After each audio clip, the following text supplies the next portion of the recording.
Konektadong Pinoy at batas na. IFM News Lucena. Sa layuning mapaganda ang digital transformation sa bansa, pinarating ni Palace Press Officer Secretary Claire Castro sa mga mamahayag na automatikong naging batas ang Konektadong Pinoy Bill matapos hindi lagdaan o i-veto ng Pangulo. Tinanggap naman ng Department of Economy, Planning and Development ang pagpasa ng Konektadong Pinoy Act. Ayon kay DepDev Secretary Arsenio Balisacan, malaking tulong ang batas upang masiguro ang mas mabilis ang abot-kayang internet access sa buong bansa.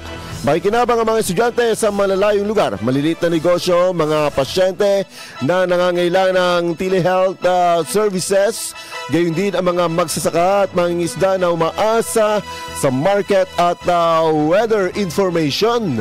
Sa ilalim ng Konektadong Pinoy Act, pinalalakas nito ang kompetisyon sa telecom sector at mas epektibong paggamit ng radio frequency spectrum. Tiniyak ng DepDev na makikipag-ugnayan ito sa mga stakeholder para sa maayos na IRR at implementasyon ng batas.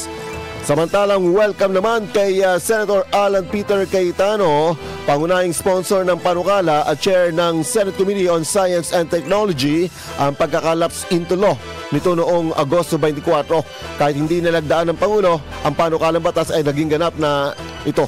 Ayon kay Cayetano, isa itong mahalagang hakbang para mapabilis ang modernisasyon ng digital infrastructure ng bansa. IFM News Lucena.